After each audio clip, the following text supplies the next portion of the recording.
Salam dan bahagia Bapak Ibu Guru Hebat. Perkenalkan, saya Maya Fidiani, asal dari SMA Hang Tuah 1 Surabaya, akan memaparkan aksi nyata modul 1.4 Diseminasi Budaya Positif di SMA Hang Tuah 1 Surabaya. Warahmatullahi wabarakatuh. Yang saya hormati CGP SMA Hang Tuah 1 Surabaya, Ibu Maya Fidiani SPD. Yang saya hormati Bapak Ibu Guru dari SMA Hang Tuah 1 Surabaya.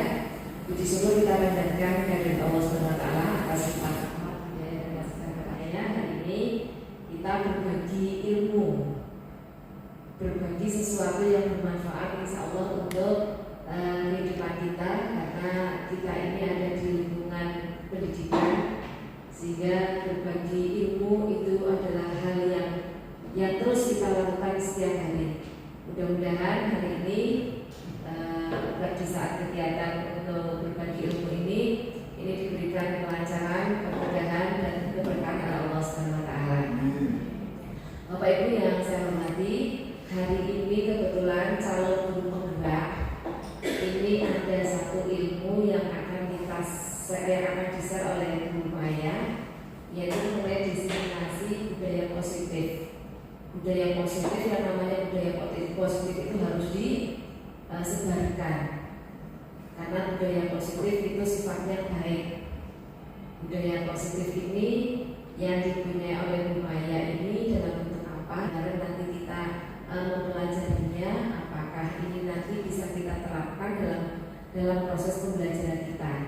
Kalau toh nanti kita mempelajari diseminasi budaya positifnya Bu Maya ini, ayo kita ATM-kan, kita amati, kita tiru, kita modifikasi sesuai dengan pembelajaran kita. Terima kasih untuk ini. Sebelumnya, Assalamualaikum warahmatullahi wabarakatuh. Yang terhormat Kasatidin SMA Hang Tuah 1 Surabaya, yang saya hormati Bapak Ibu Guru Hebat SMA Hang Tuah 1 Surabaya. Selamat siang, salam dan bahagia Bapak Ibu Guru Hebat. Di sini pada kesempatan kali ini saya mengucapkan terlebih dahulu terima kasih. Alhamdulillah, saya ucapkan syukur kepada Tuhan Yang Maha Kuasa yang sudah memberikan saya kesempatan untuk bisa berada di lingkungan CGP dan kemudian membawa ilmu itu untuk saya diseminasikan di lingkungan Sadik ini. Nah, mengawali dari diseminasi yang pertama ini, kita buka dengan permainan yang artinya buka tutup. Maksudnya di sini buka tutup, saya akan berikan Bapak Ibu nanti sticky note. Bapak Ibu nanti menuliskan, mohon izin nanti Bapak Ibu tuliskan barang ataupun sesuatu yang paling berharga dari Bapak Ibu. Untuk nanti Bapak Ibu tuliskan di sticky note dan kemudian Bapak Ibu genggam di tangan sebelah kanan. Kemudian Bapak Ibu tuliskan juga barang yang memang tidak kurang berharga, atau mungkin Bapak Ibu berpikirnya ini barang ini tidak penting sebenarnya gitu. Coba Bapak Ibu nanti tuliskan dan kemudian Bapak Ibu tutup untuk di sebelah kiri. Kita akan bermain dengan games yang namanya cobalah buka.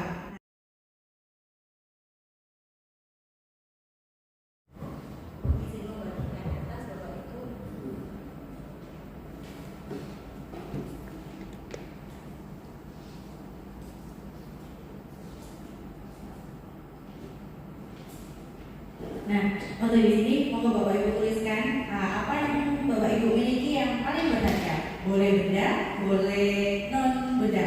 Jadi boleh Bapak Ibu tuliskan apa yang sesuatu yang sangat berharga dari Bapak Ibu, dan kemudian Bapak Ibu genggam untuk ada di tangan kanan. Kemudian apa yang boleh, kalau merasa pacarnya tidak berharga, boleh Bapak dituliskan berharga, kita tutup di tangan kanan. Bapak Ibu genggam di tangan sebelah kanan. Yang tidak berharga Bapak Ibu tutup di sebelah kiri. Saya akan memandunya nanti seperti ini. Saya akan meminta Bapak Ibu, misalkan Bu Yeni, boleh nggak saya minta nih, boleh nggak saya minta Ibu untuk membuka tangan sebelah kanan, genggaman Ibu tangan sebelah kanan. Serah, boleh nggak saya meminta Ibu untuk Bu Yeni izinkan. Oke, berarti boleh saya lihat sesuatu yang paling berharga bagi Bu Yeni adalah suami.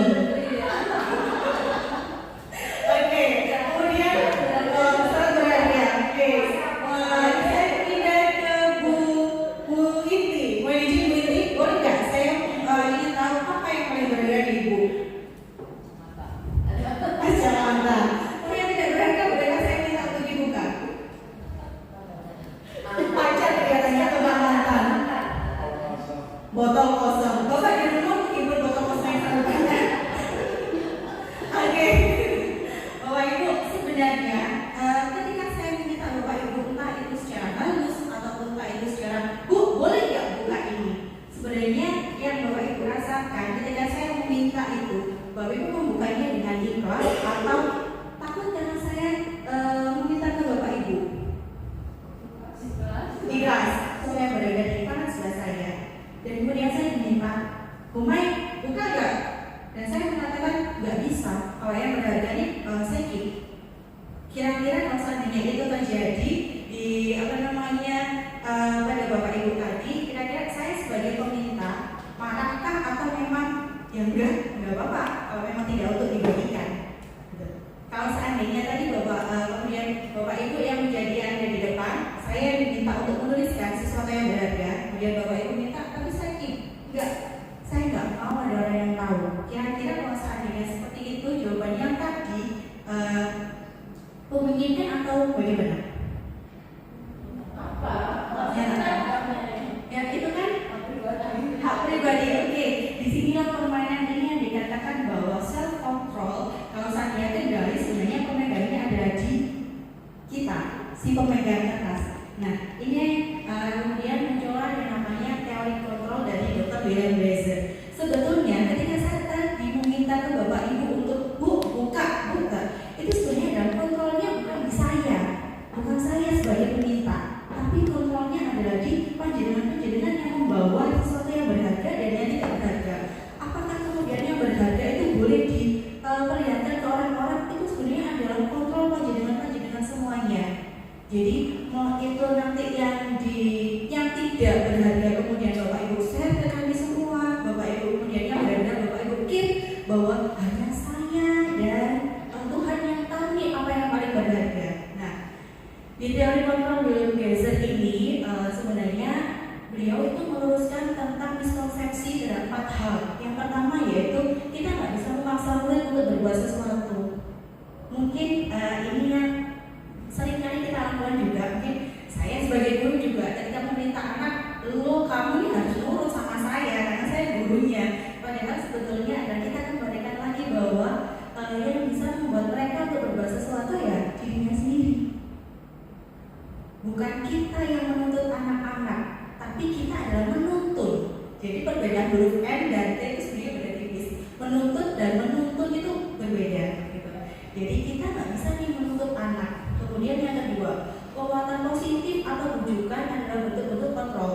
Cuman di sini jangka waktunya adalah pendek dan kita sadar ini seringkali kita lakukan. Ayo anak kumpulkan. Enggak kasihan kan? Ibu itu sudah ditagih-tagih loh sama wali kelas kalau kamu nggak kerjakan. Nah, sebenarnya anak-anak akan melakukan itu. Cuman jangka waktunya adalah pendek karena yang mereka lakukan bukan dari hati mereka, bukan dari kontrolnya diri mereka sendiri. Nah, yang ketiga, kritik dan membuat orang merasa bersalah itu dapat menguatkan karakter. Memang menguatkan karakter, tapi karakter yang terbentuk identitasnya akan gagal. Maksud dari identitas gagal, ketika kita mengkritik seseorang, misalkan nih saya dikritik Pak Bolas terus Bapak Ibu, kamu tuh gini. Oke, mungkin saya akan melakukan, tapi saya akan menjadi identitas yang gagal.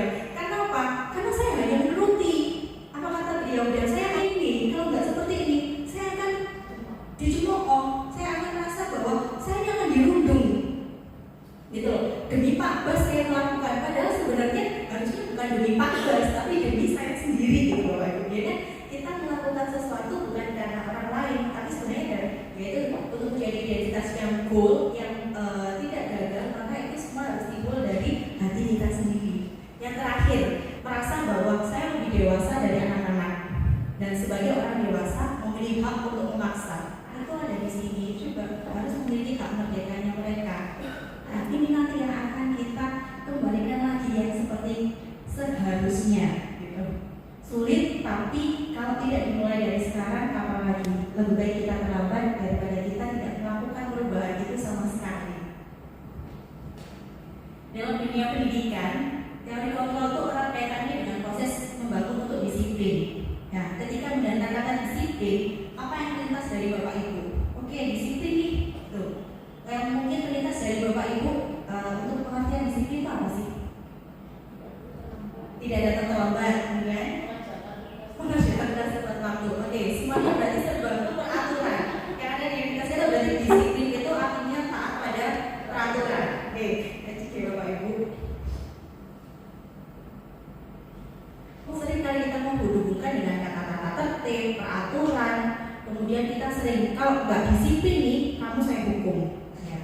Disiplin itu tidak harus memberikan hukuman.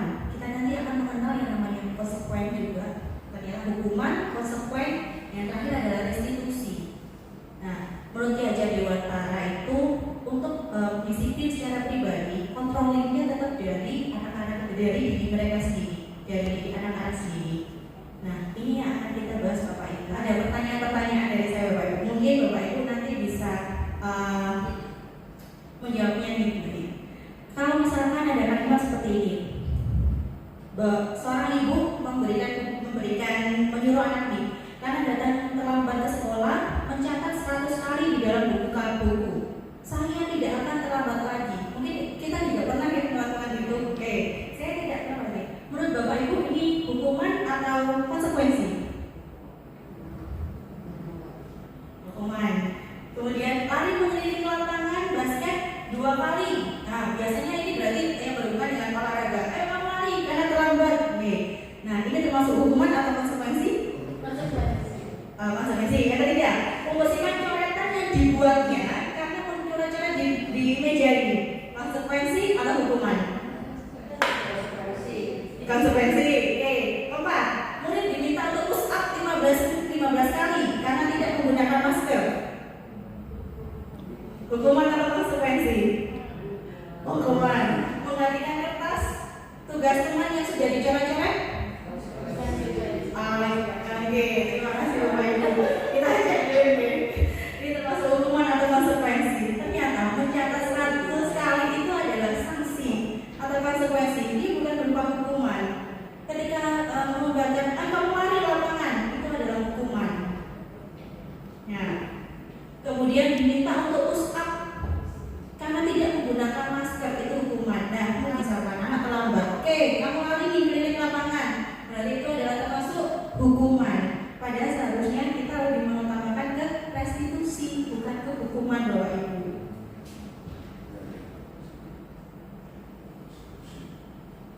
Nah, inilah perbedaan antara hukuman, konsekuensi dengan restitusi. Hukuman itu sifatnya mengikat satu arah. Apa itu restitusi? Restitusi itu menciptakan perbaikan untuk kesalahan, memperbaiki kesalahan mereka. Jadi kita itu sebagai pendidik diminta untuk istilahnya membangun anak itu supaya sadar akan kesalahannya. Kita ingatkan, kamu nih salah, nanti nggak posisimu sekarang itu salah. Oke, sekarang kalau kamu posisinya salah, ada nggak kira-kira solusi atas apa yang sudah kamu lakukan?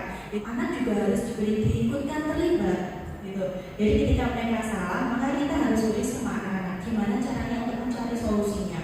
Disinilah membangun karakternya anak untuk berpikir, oh kalau saya posisinya salah seperti ini, maka solusinya seperti ini. Dan kemudian ada diskus 2 arah dengan ibu guru atau bapak gurunya. Restitusi itu akan mendorong disiplin positif, kemudian meningkatkan untuk konsep diri kuat, sedangkan ketika hukuman itu akan membentuk identitas gagal.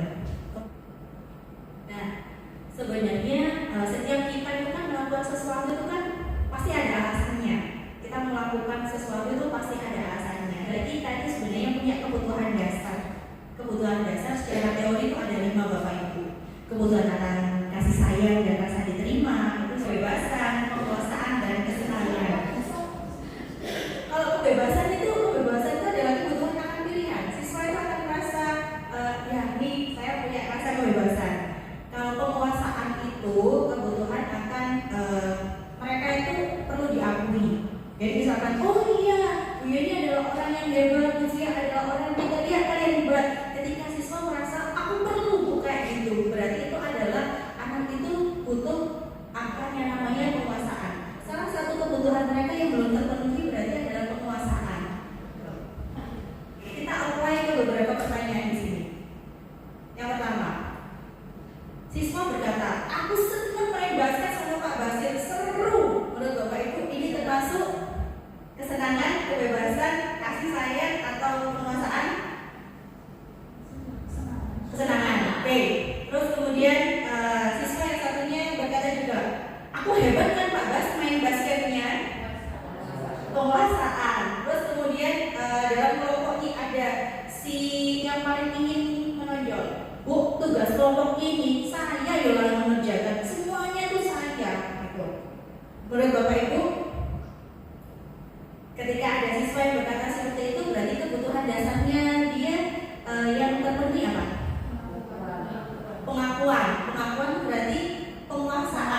betul-betul diakui oleh seorang. Kemudian saya bosan kerjakan tugas ini di ruang guru terus kerjakan di Jogja itu kebebasan. Suka ini berteman sama Bu Cinta, besti banget, seru tau orang itu gitu. Kasih sayang. Oke, kita cek ya apa jawaban Bapak Ibu tadi itu benar atau enggak.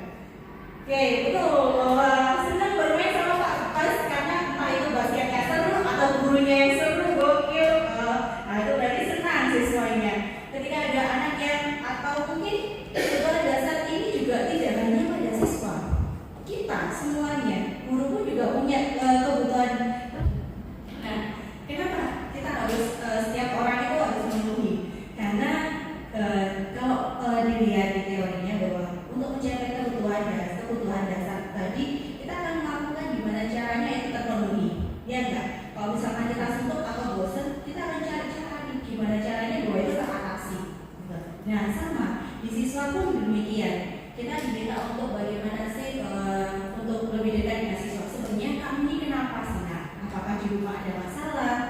Kan bisa saja ketika di rumah ada masalah, kemudian di kelas itu ternyata anak-anak itu cari-cari perhatian dengan membuat masalah. Yang menurut kita masalah, tapi sebenarnya bagi anak-anak itu hanya ini menunjukkan ini loh Bu, salah satu kebutuhan saya itu belum terpenuhi. Ayo identifikasi kebutuhan yang mendorong perilaku kita, maka perilaku positif dari kita itu akan terbentuk Bapak Ibu. Dimulai dengan mencari solusi, dengan memenuhi kebutuhan dasar kita dengan cara yang positif. Nah, ini posisi kontrol. Sebenarnya kita sebagai seorang guru, posisi kontrol kita itu ada 5. Bisa sebagai teman, pembuat merasa bersalah, pemantau, penghukum, dan yang paling tinggi adalah manajer. Dalam kita adalah semoga semua Bapak Ibu guru yang ada di SMA kelas 1 itu bisa memposisikan posisi kontrolnya sebagai manajer. Posisi sebagai manajer itu apa? Posisi di mana murid itu kita bisa membuat murid menjadi murid yang mandiri, merdeka, bertanggung jawab. Kemudian akhirnya dengan perubahan karena mereka sudah merubah kebiasaan-kebiasaan itu dari hati kecilnya mereka, dari self kontrolnya anak-anak itu, maka terciptalah lingkungan yang positif, lingkungan yang nyaman, anak-anak berada di sekolah itu dengan perasaan senang. Dalam posisi manajer, kita kenal yang namanya segitiga restitusi Bapak Ibu. Dikatakan segitiga restitusi. Restitusi itu seperti tadi kan yang saya sampaikan bahwa kita bukan menciptakan, kita mengajak anak untuk berunding, menghasilkan satu mencarikan masalah. Dan namanya segitiga otomatis ada 3 sisi. Sisi yang pertama yaitu menstabilkan identitas, kemudian sisi yang kedua yaitu menanyakan keyakinan, dan yang terakhir adalah validasi kesalahan, validasi keyakinan yang salah, identitasnya anak. Dengan cara misalkan mungkin anak dalam hari ini melakukan kesalahan. Gak semuanya kita harus selalu dalam positif. Ada suatu ketika mungkin kita memang melakukan kesalahan. Yang melakukan kesalahan hari ini gak kamu kok. Nah itu yang dikatakan kita menstabilkan dulu identitasnya anak. Kita stabilkan dulu yang semula mungkin amarah muncul, kemudian malu muncul, kita stabilkan identitasnya anak-anak dulu. Setelah kita melakukan stabilan identitas, kemudian menanyakan keyakinannya. Nah, Bapak Ibu stabilkan dulu identitasnya anak-anak. Dalam menanyakan keyakinan baru kita tanyakan, oke, kesalahan yang kamu lakukan sekarang kira-kira, nah, kamu sudah melakukan itu sesuai nggak sama kesepakatan kelas yang kamu buat? Atau kita tanya, sesuai nggak sama peraturannya sekolah? Ada yaitu ini, oh iya sini data yang salah. Kita cari tahu alasan mereka melakukan kesalahan itu apa. Kemudian kita tanyakan juga solusinya seperti apa. Nah, untuk segitiga restitusi ini yang pernah saya lakukan restitusi di mana di kelas saya ini ada satu siswa yang tidak mengumpulkan tugas. Nah, pada saat ini kenapa nggak mengumpulkan tugas hari ini? Padahal pada saat awal pembelajaran matematika itu kita sudah buat keyakinan kelasnya bahwa kalian akan mengumpulkan tugas itu tepat waktu. Gitu. Terus sekarang kenapa Pak terlambat? Ternyata saya temukan alasan bahwa sebenarnya dia itu sudah kerjakan, cuman tugasnya tuh ketinggalan di rumah. Nah, terus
keyakinan kelas itu kalimatnya kalimat positif, bukan kalimat yang negatif. Dilarang tidur dalam kelas, dilarang tidur dalam kelas. Itu kan berarti kalimatnya peraturan, kalimatnya negatif. Masa dia mau kita jadikan keyakinan kelas, maka kita tidak bisa memunculkan kata tidak, kita tidak bisa memunculkan kata alangkah. Jadi bagaimana merubahnya Bapak Ibu? Jadi dilarang tidur di dalam kelas. Itu merupakan kata yang selalu sejaga atau tetap terjaga pada saat KBM berlangsung. Ini adalah keyakinan kelas yang pernah saya buat. Jadi dari ilmu CGP itu ada pembuatan tentang keyakinan kelas, dan kemudian saya lakukan di kelas saya, dari kelas 11 memang apa? Kemudian saya sampaikan bahwa ini adalah keyakinan. Kalian boleh berpendapat, kalian boleh mengungkapkan apa yang akan kita sepakati bersama di kelas ini, gitu. Dengan anak-anak, saya mencoba untuk ini menggunakan media Padlet. Mungkin bagi Bapak Ibu sudah mengenal media ini. Baik, saya buat Padletnya yaitu keyakinan anak-anak hebat kelas F11-2. Jangan lupa Bapak Ibu, kita sematkan istilah anak-anak hebat, karena anak-anak itu gak ada anak-anak hebat, semua anak-anak itu hebat. Nah, di sini saya tuliskan bahwa tuliskan satu keyakinan kelas, nggak usah banyak-banyak, satu, tapi akan kita sepakati selama pembelajaran di F11-2. Mau itu pembelajaran apapun, mau itu fisika, kimia, karena ngomongnya adalah keyakinan kelas. Ini memang ditampilkan pada saat itu ke anak-anak. Jadi anak-anak ketika menuliskan di pajaknya masing-masing, Bu Tega sudah, sampun, Bu. Oke, ini sebenarnya Bapak Ibu tinggal klik aja, searching aja di Google Padlet, nanti akan muncul padlet.com. Sama alur pertamanya yaitu Bapak Ibu akan registrasi pembuatan akun. Dari pembuatan akun ya sama seperti Bapak Ibu membuat Canva. Jadi di sini serunya adalah anak-anak bisa melihat jawaban yang dituliskan dalam satu kelas. Karena memang pada saat saya itu anak-anak bisa jawab. Nah, kelas inilah yang akan diskusikan. Tujuannya kan tadi kan berdiskus dalam satu kelas.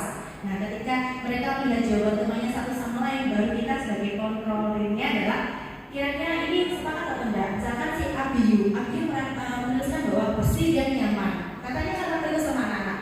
Sepakat nggak kalau selama pembelajaran dalam setiap harinya kelas kalian bersih dan nyaman? Tapi kalau sepakat, kalian juga harus tahu konsekuensinya. Saling ingetin, kalau sama ada yang buang sampah sembarangan saling ingetin. Kita akan membuat namanya keyakinan kelas gitu. Jadi semuanya anak-anak berpendapat, baru kita resum jadi satu. Jadi tidak harus 36, jadi 36 keyakinan kelas.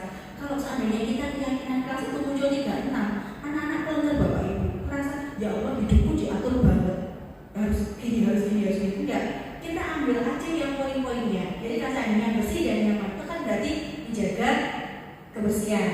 Nah, kemudian kalau saling bekerja sama menjaga kebersihan kelas, berarti masuk di kebersihan. Nah, masuk terhadap guru maupun teman. Maka di situ kan bisa kita lakukan kalau ramah, sopan, berarti setiap harinya anak-anak harus menerapkan budaya yang sudah kita terapkan yaitu 5S. Dengan ramai, ada satu yang memang kita tidak sepakati.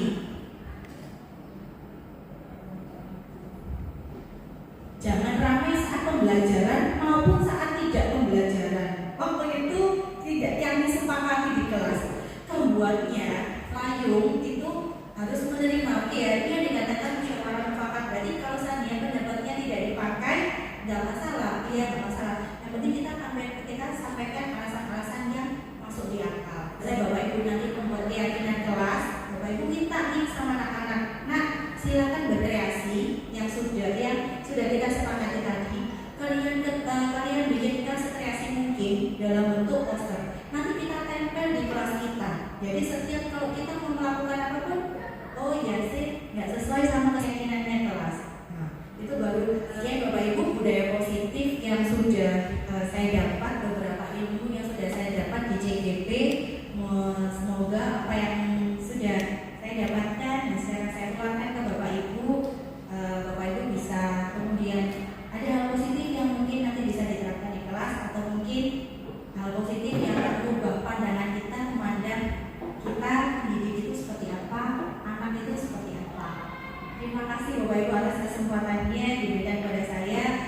bisa sharing di sini, sharing di depan sini, bukan bermaksud untuk menggurui atau bukan.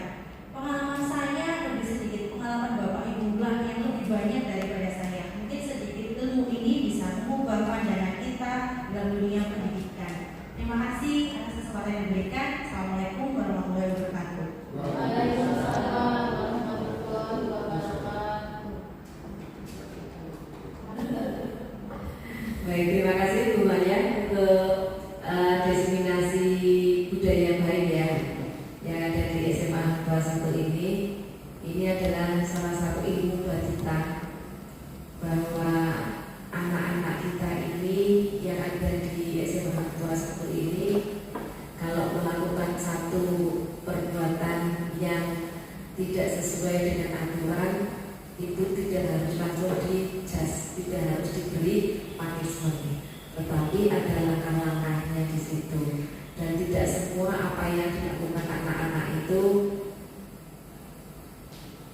sesuai dengan keinginan mereka, tetapi sebenarnya itu karena ya tidak langsung menyalahkan mereka, tetapi mereka sebenarnya juga menyampaikan kepada kita apa sebabnya dia melakukan satu pelanggaran gitu. Nah untuk itu Bapak Ibu sekarang kita sudah terbuka dan seperti ini itu kan ilmu yang seperti ini perlu untuk kita ketahui bersama-sama. Seperti seorang guru terutama, apalagi kalau ada anak-anak yang tidak mengerjakan tugas.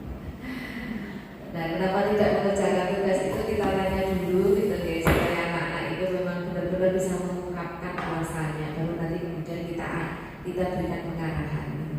Baik Bu Maya, terima kasih hari ini. Kemudian itu tadi untuk tagline-nya, kebetulan saya pernah menggunakan tagline ini untuk berbagai macam kegiatan memang. Untuk berbagai macam kegiatan baik itu pada Bapak Guru, kemudian kepada anak-anak itu juga ini bisa juga digunakan untuk pemilihan, ya pemilihan ketua OSIS misalkan atau pemilihan ketua kelas seperti itu. Ini juga pernah kita gunakan ini, jadi langsung pemilihannya itu langsung gitu. Nah, ini bisa menggunakan seperti itu.